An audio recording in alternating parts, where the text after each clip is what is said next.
Hey everybody, welcome back to Conejo Valley Visionaries. I'm your host, Cristina Dennstedt. As we head into the holiday season, there's no better time to learn about organizations that give back. And that's what we do in this episode. You'll hear from Todd Ross of A Very Merry Waffle Wednesday, Stacy DeWitt of James Storehouse, and Len and Linda Krukowski of Sleep in Heavenly Peace. They're all part of A Very Merry Waffle Wednesday, which takes place this Saturday, December 6th from 5 to 8 p.m. at Rancho El Segundo. I hope you enjoy this episode that's all about giving back this holiday season as well as throughout the year. If you enjoy this episode and find value in the podcast, please leave us a 5-star review and rating. This helps more people find the podcast, and therefore each story can reach more folks in the Conejo Valley. Hi, everybody. Welcome to Conejo Valley Visionaries. Thank you all for being here. We have such an exciting episode today because this is the first time I've had 3 separate parties together, 3 different organizations on one episode. And more importantly, the first time that I get to speak with the incredible people behind the amazing charities in the area. So thank you all for being part of Conejo Valley Visionaries today. Thank you. Thank you. Thank you. Yes. So Thank you for inviting. on the episode today, we have Todd Ross of the Ross Group and also the producer, founder of A Very Merry Waffle Wednesday, which we will get into in a minute. We also have Stacy DeWitt, who's the executive director of James Storehouse, and then Len and Linda Krukowski, co-presidents of Sleep in Heavenly Peace. Thank you all for being here. We're going to talk and get started with A Very Merry Waffle Wednesday, but Todd, how and why you got there. So let's start there. So Todd, are you from the Conejo Valley originally, and what did you want to be when you grew up? 2 important questions. You didn't prepare us with that question. Probably my earliest memory was I wanted to be a cowboy. I like that. Didn't go anywhere with that. But no, I grew up in the Northern California East Bay area. Okay. I moved to Thousand Oaks back in 1992. Yeah. What brought you down here? So I was working in the motion picture industry. I owned a catering company that fed film crews on location, not craft service. We did the actual meals. And most of our productions were starting in Southern California. So we meaning my mom and dad and I, we were running the business together at the time, moved down here to Marina Del Rey, and then through assorted circumstances found Thousand Oaks in the Conejo Valley. But of course, our first job was back in San Francisco. But anyway, found this place and just fell in love with it. That is so interesting. I had no idea. So this was a family-run business for movie food dining. Is that right? And how did did your family always have this entrepreneurial spirit? So my dad was the manager of a big catering company in the Oakland East Bay area. And somebody had asked him when he went out on his own, the company he worked for went out of business, sold. And he started his own business, and somebody asked him to cater a commercial. He didn't know what a commercial was. And he said, sure, it's food, no problem. And so my dad started that business, and I was just a very anxious, entrepreneurial kid, washing dishes and thinking I could do things better than him. So I was 16. I dropped out of high school, bought a $70,000 catering truck. That's a whole nother story. And my dad, was trying to be encouraging of me and letting me do my own thing. And so I found a chef because I don't cook even to this day. I'm not a cook, but I love putting things together.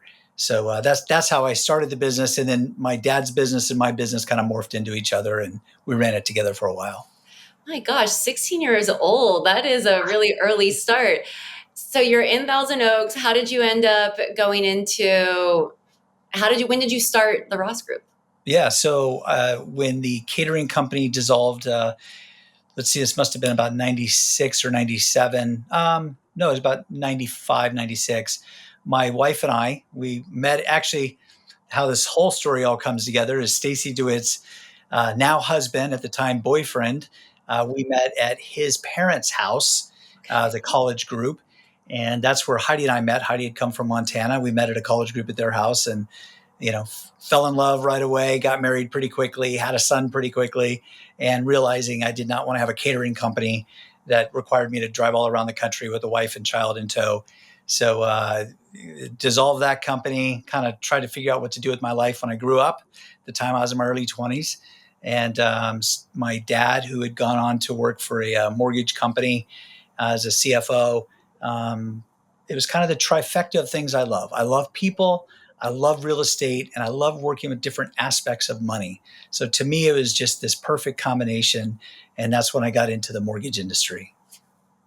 Wow, this was not the path that I imagined. And I love that that's how you got there. And at what point did you start A Very Merry Christmas? A Very Merry Waffle Wednesday. I am so sorry that it's like my brain goes there, but A Very Merry Waffle Wednesday. When did you start that? So in 2012, right out of the great gutting of many people's wealth of losing homes, my wife and I included, I was running this mortgage company, and a lot of my clients were in just difficult times. It was a very it's a very depressing time to be in my industry, because the opportunity was usually at the cost of somebody losing their home. So I was helping on one hand the customers taking advantage of the opportunity, but on the other hand, helping the customers losing their homes, trying to figure out a way to, kind of get back on their feet as we were as well. So my assistant at the time, Erin Wildman, I hired her for a one-day project. She was with me for a couple of years. Hmm. And she one day, she says, Todd, you have all these core values. Why don't we just like write them down and just commit to only doing things associated with those core values? Well, one of them was we're people, and the other is we're socially minded. So the first one, we are people, is we're in this office building in Westlake, and we see people on the way to and from the bathroom. Never really get a chance to say much to them other than hi and goodbye. So we decided, you know what? Let's now. Erin says I created it. I say she created it. I guess we both did, but we came up with the idea of Waffle Wednesday. We just bust open the waffle makers, have some pour over coffee makers, and invite people to eat waffles. And it was not a eat a waffle, fill out a mortgage application. It's truly just eat waffles and get to know your neighbors. And the first one was a total disaster. We blew the power fuses of our neighbor's office because we had, like, I don't know, 7 or 8 waffle makers, which apparently take a lot of energy. And there's waffle batter everywhere. The coffee grinds were coming over the pour over coffee maker, but people were having fun and they were laughing and they were getting to know each other. And they asked, "Are you doing this next week?" And we said, "No way." That's how it started. Got it. And so that's the name, Waffle Wednesday, which I Correct. think is And where my brain trips up because the event is on Saturday, December 6th. But tell us how it got to where it is now, where, you're 13 years in, you host it now at your ranch, which is incredible. And tell us where, like, and how it's grown and what the size of this event is now. well, in 2015, after doing a lot of just Waffle Wednesdays on Wednesday morning, a number of people said, "Hey, we'd love to come, but it's in the morning. We're dropping kids off. We're getting to work. It doesn't make sense." So we decided, let's do it at night, and let's add in the other core value of we're socially minded. Let's add in our charities. It's Christmas time, so let's do something called a Waffle Wednesday at night, which was on a Wednesday. So we're still with the Wednesday. Mm-hmm. And we asked guests, please bring a new unwrapped toy. We're going to give it to one of our charities at the time. They were called Action. They host these pop-up Christmas shops for local low-income families to come and shop for free, and their toys get gift wrapped while the kids are playing and getting their pictures with Santa and stuff, which Stacy's husband, Kirk DeWitt, was a big part of as well. So we decided to do that. We had fried chicken and waffles. We've always tried to make it interesting. Lynn and Linda Krukowski were at that first one as well. Oh my goodness. And yeah, so I mean, this is a family affair right here, Christina, that you're walking into. Yeah. Um, so we did that, and then we decided, you know what, Wednesdays are not the best night of the week because kids are in maybe local youth programs or sports teams. So we decided, let's do it on a Saturday. So Saturdays are basically the Wednesday of the weekend. That's kind of how we rationalize it. So we couldn't get rid of Waffle Wednesday. Waffle Saturday just didn't sound right. So Okay. Got it. And before we jump to our other guests, how would you describe A Very Merry Waffle Wednesday for those who maybe haven't attended in years past? it's many things to many people. And that's what I talk to the volunteers about in kind of our big group meetup, which, you'll be at our first one this coming Saturday, Christina, is People come for the waffles. Now, let me tell you, we have a chef who has taken our waffle game to a completely different level. No more just simple waffles and maple syrup. There's a fancy menu, but people come for the waffles. People come because they want to give a toy. People come because they want to meet other people. People come because there's a DJ and there's live music, and it's a free way to feed your family because everything's free. People come for a lot of reasons. So I don't know that there's one way to describe it other than community. Yeah.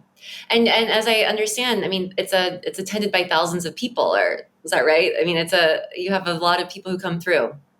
Well, thousands of people over a lot of years, yes. But Okay.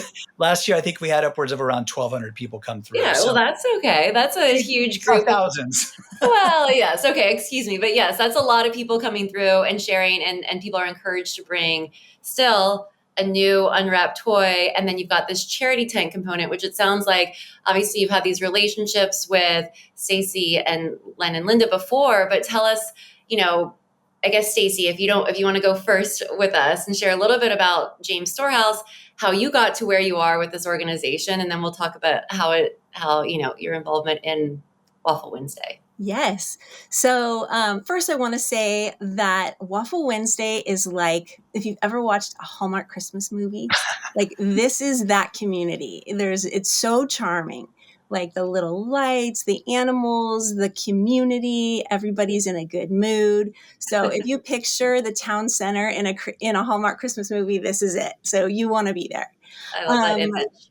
And James Storehouse, we started in 2012. And it started with a simple prayer or ask of God, like, what in the world breaks your heart the most? What can we do about it? And the answer was really simple. It was just impressed upon our hearts that it was foster care. So we tried to reach out to whoever we could. No one was really talking about foster care back then, but it was in those months of waiting and trying to listen and trying to figure it out that we got a random call one day from a police officer to come pick up a 3-year-old at the Palm Garden Hotel in Newbury Park. She had no belongings, just a wet diaper on and an empty sippy cup. The police officer handed her to me, and I brought her home, and I had no belongings for her. And so I had to start making phone calls and hop in the car and go to Target. But it was in receiving a child in crisis with no belongings that we went, wait a minute. If we had a warehouse, everyone in the community has so many nice things. What if they donated those things that their kids have outgrown or their babies have outgrown, and we can give those to families saying yes, so that there isn't a barrier to saying yes to a child or a teen in crisis. And that is the basic origin story of how James Storehouse started. And so we get to serve kids in foster care, those who've aged out of foster care, kids who have been rescued from sex trafficking. And we have a prevention arm now where if they've been identified by a social worker as potentially entering foster care, we can go and surround them and strengthen the family so that there aren't more children entering care. Wow, what an incredible mission, and what an interesting way to start it. I understand you're from the Conejo Valley originally, and were you always interested in helping others? And what was your sort of journey and path to starting the organization? Yeah, so I've always loved kids, and I was a bilingual teacher for 10 years. And I would often go to the kids' homes and figure out, like, why are they sleepy? Why are some of them coming to school dirty? And I would, in seeing the need, would meet the need. And it just kind of transferred to receiving a care in need and saying, okay, there's some needs out there that aren't being met in the community. We can do something about it. That's incredible. And it sounds like you had this sort of relationship with Todd and Heidi that you guys met through college or a college group, it sounds like. And then to be able to now be involved in a Waffle Wednesday, or it sounds like you've been from the beginning. How do you see this event having sort of evolved over the years, and what impact it has on James Storehouse? Yes, it's been so fun to see it grow and to see Todd and Heidi's dream of blessing the community outreach and just being like a place of hope. People are always looking for connection. And I feel like Todd and Heidi have a gift of being able to connect people and being able to see people. And whether it's through words or actions, they're saying, we see you, you're important, you matter. Whether they're just visiting for Waffle Wednesday or they're coming by to see the animals, I think people are drawn to that. And then knowing Len and Linda and their heart for kids and meeting needs, it's just this beautiful synergy, almost like a Hallmark movie of nonprofits and hearts coming together to love on the community. I love that.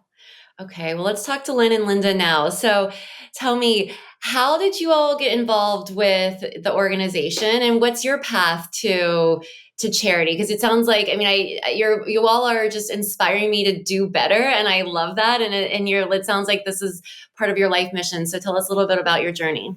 Well, we actually are all connected. Prior to our becoming Sleep in Heavenly Peace, we knew one another. Stacy's husband was our pastor, so we saw Stacy all the time. And I don't really know how it got started, but the question came up of, do you have enough beds? And surprisingly enough, James Storehouse, with all the beds they deliver, it's not enough. So some of the ladies, not the men, the ladies of our church, we were trying to figure out a way to build beds. And I took that on as kind of a fact-finding mission. And the more I got into it, the more complicated it became. What design are we going to use? Where are we going to build it? How are we going to get the money? How many beds can we make? I mean, the questions just went on and on. And finally, the question that sort of stopped that thinking was liability.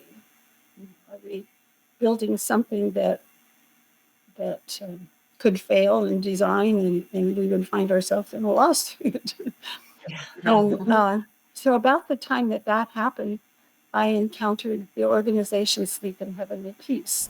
It's a national organization with about 400 chapters, but none in Ventura County. And they answered all those questions. They had the design, they had the plan, they had the insurance. And Stacy was part of that decision and guided us to choose Sleep in Heavenly Peace as the answer of how to make beds. So that's how we're all. And so, and can you explain a little bit about how Sleep in Heavenly Peace works? And I understand you're building beds, bunk beds, and then how does that sort of get distributed, and what is the overall mission? Well, so it's a shocking number of children who don't have a proper bed. It ranges anywhere from 3 to 11 million children in the United States. And that's such a staggering number. So it's kind of two purposes. One is to make the community aware that this is a problem. And it's a problem that children are embarrassed to talk about. And so even in our Conejo Valley, that seems like a community that would not have this problem, we've already delivered 81 beds. In the list, there's still 53 right now waiting. And a lot of people don't even know we exist yet. So yeah, our mission is really twofold. It's no kid sleeps on the floor in our town, and the second part of the mission is to bring the community together, and that's how we do that. We do that by building beds from scratch, raw lumber, putting together components of the bed, and then of course we get the community also involved to deliver the beds into the child's home. So yeah, it's interesting that both Todd and Stacy commented on the year that they began their mission, and our mission actually started last year. We're a year old, but Sleep in Heavenly Peace became a full-fledged organization at 2012 as well. So it's just interesting that number comes up. It was a great year. I know. I mean, gosh, it just shows like there was a time of need for the whole country, for everybody going through a lot. So that's incredible that, we're able to step up and do it. So, but Len and Linda, your participation in the organization began last year in Ventura County. Yes, that's right. Okay. And so tell us, how do people get involved? This is all volunteer driven, actually physically making the beds, distributing them. So if somebody wanted to participate or give back, what are the options for them? So we have a website. It lists our events. That's the easiest way to sign up. There's a sign up through our website. But a lot of it, people are on our mailing list. We let them know when we're having an event. Right now, we're busy delivering. So we're trying to get as many children off the floor as we can in the month of December. In fact, the ladies, we have a senior center, Global Senior Center. They're handmaking teddy bears that we are going to be delivering starting today. Every delivery that goes out in December goes with a little gift. But yeah, by making the community aware of the problem and getting them involved in the solution, we're able to get the donations we need. We're all self-funded, so we depend on donations to buy the lumber. We not only make the bed, but when we deliver it, it goes with a mattress goes with it, everything new. A mattress, all the bedding, the comforter, pillow, everything. Okay. That's truly incredible. And I can imagine half the battle of, it's hard to imagine that a kid's sleeping on the ground. And I can imagine them, yes, not communicating that, but the impact that has on their day-to-day life and their ability to perform at school and all of those relationships is huge. So gives me chills to think about what your work is, how it's impacting others. We delivered 3 weeks ago 7 beds to a single family. All of the children were on the floor. And there are things that sometimes happen that you don't realize. And what we realized after we set up all the beds are all made, the kids have run and jumped in their own bed, nobody left. While we're cleaning up, and nobody left their bed. When we left their home, they were still in their bed. And what we saw was, when you're sleeping on the floor, you don't have your space. And when you have a bed, you own that space. You know that if you don't feel well or you just want to be by yourself, whatever the reason, you have a place that you can go that belongs just to you. I think a lot of people can resonate with that. I mean, it's just a basic human, right to have your own little bubble. And I can see how a bed can really do that, especially for a child. That's incredible. Stacy, do you have if somebody wanted to participate in James Storehouse, what are the opportunities to volunteer, or is it, money donations are the most important thing? Yes. We are funded by the community, and we are and our engine are volunteers.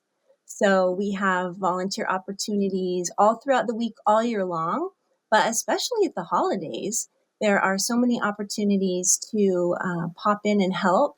So the easiest way to do that is to email our operations manager, and that is Jen, Jen, at jamesstorehouse.org. And then we can get them connected. And we have throughout the month of December, we have a holiday toy store. So the county, Ventura County Child and Family Services, has asked us to host a free Christmas toy store for all of the caregiving families in Ventura County. So that's a few thousand families, and we really need help. So toys are, unwrapped toys and gift cards are a great way to help in December. But all year long, the needs never stop. So that is like underwear, clothes, socks, shoes, beds, cribs, car seats. Those are the main needs. And you can hop on our website at jamesstorehouse.org or Instagram, James Storehouse, and they can read a lot of good news stories and also a lot of the needs that can easily be met. Todd, bringing this all together back to Waffle Wednesday, what are like the holidays mean to you? Because sometimes I think I think you get into this perspective where it's, especially when you have young kids, it's all about elf on the shelf and like these ridiculous sayings. But then when I speak to you guys, I'm like, it's so much more. It's such an important reminder that the holidays are about the people around you and your family, but also this ability to give back. And I know obviously that was one of your core values, Todd. So how does it make you feel hearing this and being able to continue to do it year over year? Well, I have chills at the moment because I know what Stacy and Lynn and Linda do, but just hearing it and hearing it and hearing it never gets old because the needs never stop. Tonight, kids are going to be sleeping on the floor. Right now, as we're filming this, someone's being picked up, Child Protective Services. Someone's going to not know where they're sleeping tonight. I mean, it's every single day. It's not Christmas time. It's not summertime. It's a 365 day a year, year after decade after generation reality. I want to answer your question, but one thing I wanted to add, when we added the community charity tent, what was most important to me is not that people come with a checkbook to give these awesome charities money, although they need money. Write them money, write them checks, give them lots of money. They're good stewards with it. They don't have big, fat, bloated salaries. I mean, they're very efficient with their money. But my main goal is to expose the community to a tangible way, as simple as going to a toy store and picking up a toy, or Amazon, whatever, and bringing a toy and putting it under the Christmas tree. And even more impactful is for a mom or a dad, a family to come and have their kids who picked out the toy to then give the toy to a kid they're never going to meet. But there's a connection because you know what it's like to receive it, but to be able to give that toy. So these two charities to be at our tent is very important to me and to Heidi because we know that the community can come and in a very plug and play, as easy as a small volunteer option or as involved as you want to be. And both Lynn and Linda and Stacy and the organizations have those options. Christmas time is, I'm, Stacy, you're so funny about the Hallmark because that might be in my design every year.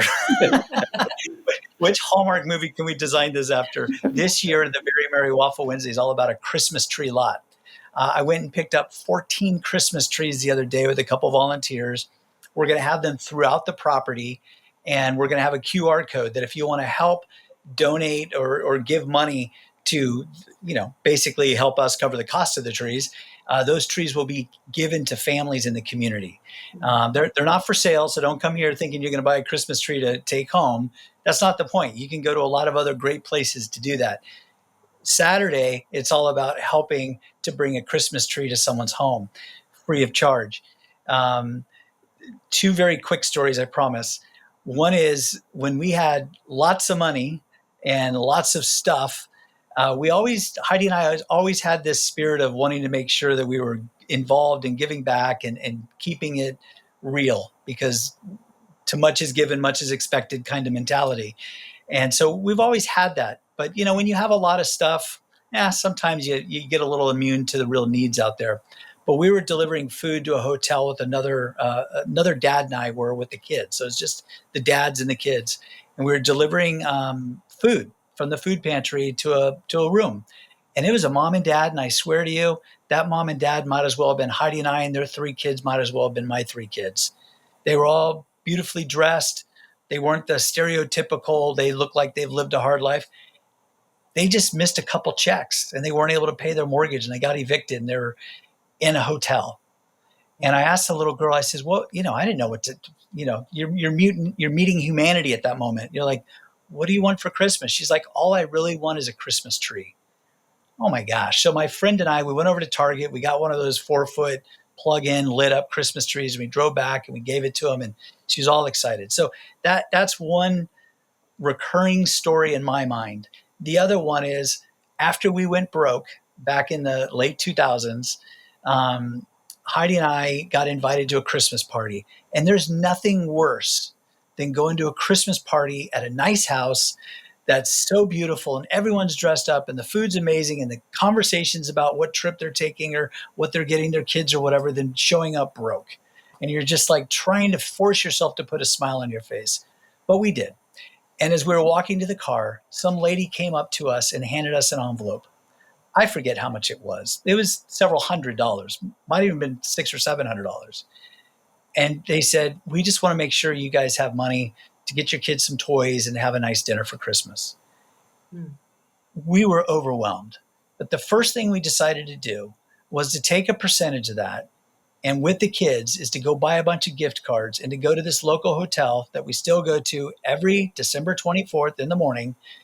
And we just knocked on doors, because this particular hotel we know is typically housing people that are having a hard time.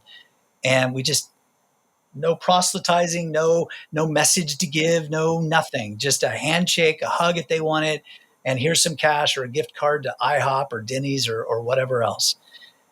Those two things have really stayed paramount in my life.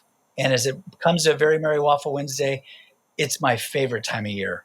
It truly is, for all those reasons. So when you come to this event on Saturday, December 6th from 5 to 8 p.m., sorry for the plug, bring a new unwrapped toy, bring an open heart, bring an open mind, meet with these charities. Think about what are some resources you have that are being underutilized or not utilized enough, and just have a conversation and just get involved. Your little participation or a lot participation truly makes a difference.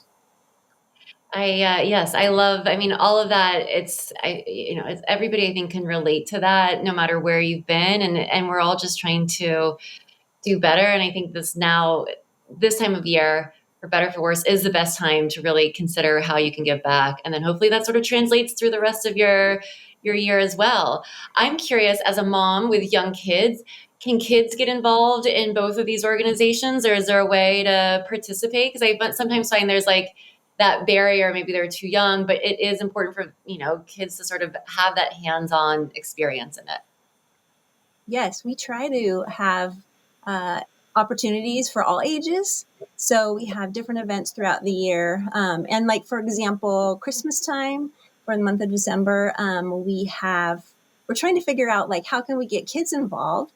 And that is help wrapping the gifts that the caregivers are choosing. And then they wrap the gifts. And then the caregivers get to go home with the gifts already wrapped. And it's a way for the kids to see the need and also help meet the need. Our bills include families. Right. So one of our star volunteers started when he was 6. He's now 7. And he is an amazing builder. He's been helping his dad since he was a toddler. So he really knows his way around tools. Yeah. But by making the community aware and getting them involved is really how we function. Yeah. So we encourage those families. Yeah. And I just wanted to say, at our last build, we had several women who were in their 80s sanding some of the components of the bed. So yeah, it's from age, if you can hold a tool or hold a sander or hold a compact driver, you can get involved. Obviously things like using a saw and a drill press, we're cautious about who uses that. Safety. But there's several workstations, sanding being probably one of the more popular ones, that anybody can do. Oh my goodness. And then obviously the event on Saturday, December 6th from 5 to 8 p.m. is open to all ages and encouraged for everybody to join. Explain a little bit about the property. I don't think where is it located, Todd? Where is this event hosted? So we call it Rancho El Segundo, which is how you can find it on Instagram or Facebook. Somebody, some years ago, we moved into this property in 2017 and then began to transform it. And then COVID really gave me a lot of time to do a lot more to it. But somebody had named it some time ago Larry and Bob Park. So if you go to Google Maps and you type in Larry and Bob Park in Thousand Oaks, you can't help but to see it when you drive down here. It's off of La Granada as it turns into Page Lane in Thousand Oaks. So if you're familiar with the Conejo Oaks area or the soccer fields or baseball fields, that's where it's at. Great. And are you still doing the decorations on Page Lane? Is that part of the...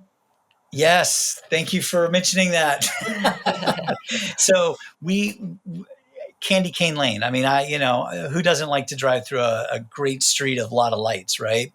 So last year, to encourage people to park over at Hillcrest Christian School, where we've rented 2 vans that are lit up with Christmas lights to make parking easier, because there's only so many cars you could park down in this area for safety, and also just for, who wants to walk a mile to get here? Apparently some people, but not everyone. So we encourage people to park at Hillcrest Christian. The vans will take you through Page Lane. We did a holiday home decorating contest last year. Several local businesses, including Palms Garden Hotel, which underwent a massive renovation back in 2019, 2020. The Sylvan's restaurant, which is connected to the hotel, the Old Oak Steakhouse on Thousand Oaks Boulevard, and then our Airbnb. Those are all gift cards and prizes for the top 3 or 4 homes that are voted on by guests leading up to Waffle Wednesday, Very Merry Waffle Wednesday, and the night of the event. So as you're driving down Page Lane, you'll see these signs. There'll be a QR code you could click on to choose your favorite house. That goes live on Thursday night this week. And then when you get to the event, there's a safe place to exit and come right into the event and then get a ride back. Amazing. Well, for those who are not able to attend in person, we will be doing a Facebook live stream. I will be hosting that on Waffle Wednesday CV on Facebook, speaking with Santa Claus, talking to partners, volunteers. We're going to make it really fun and special. So if you're not able to attend, but if you are local to Thousand Oaks, to the Conejo Valley, it's worth coming out, checking out this incredible event, bring a new unwrapped gift, get a picture. You're not hyping it up as much as I think it needs to be hyped, which is with Santa and Larry, the llama, and Bob, the alpaca. I mean, that's how I first learned about, when I first met Todd, was because we are in walking distance and we would always go and stop by and feed Larry. And that sort of was the initial connection. So from a kid's perspective, that's a great way to kind of get there. And then also then you get to meet these incredible charity partners and just be a part of something bigger. So I really appreciate you guys for everything that you're doing for the Conejo Valley, for our community, in a way that maybe we don't talk about as much, but it's a real important thing to focus on now and then throughout the year. So I'm so thrilled to be a part of this event this year, and encourage everybody to come down and check it out on December 6th. And Christina, I'd just like to add, meeting you as you were with your friend and kids, which your kids are adorable, feeding the animals and stuff. There was just something about your spirit. There was just something about you that made me tell Heidi, we've got to connect with her and we've got to have her host this Facebook Live, which, is kind of our second time trying this. So, we've got the right crew. We got a great crew. Now we just got to get more than my mom and maybe your parents, to watch it, right? So we got to get it hyped up a bit. But truly, what you're doing, what you've done since moving here from the East Coast, and what you're doing in spite of being a single mom, raising twins, and just dealing with life on life's terms. Thank you. Thank you for agreeing to host this, but thank you for what you're doing with Conejo Valley Visionaries. As a lifetime entrepreneur, I love listening to your episodes. I love hearing the spirit and the heart and the grit behind those that bring business alive to the Conejo Valley. So thank you. Well, Todd, thank you. That's very kind words. And what I love about doing this is that not only do I get to meet, I get to connect with people that I'm already know, or these businesses that I already frequent, but then through people like yourself, get to meet people like Len and Linda and Stacy, and expand my knowledge and my network and help sort of amplify that and hopefully reach more people, because we are such a special place to be in this area, and we can all be a part of helping others, and that that means a lot. So I appreciate the kind words, and it's a real pleasure to be able to continue to meet more people like Stacy, Len, and Linda, and be a part of such an amazing event. So it is absolutely my pleasure. Well, thank you guys. I will see you on Saturday, and I can't wait to see what we can put together here. I look forward to seeing you on Saturday as well. Thank you. Thank you. Thank you for listening to Conejo Valley Visionaries. If you like today's episode, make sure to subscribe on Spotify, Apple Podcasts, or wherever you listen. And don't forget to rate and review us. That's the best way to support the podcast. To enter our giveaways, learn about local events, and to find out more about each guest, follow @Conejo Valley Visionaries on Instagram. If you want to share your visionary story on the podcast, send us an email. We are always open to guest nominations. Email ConejoValleyVisionaries@gmail.com.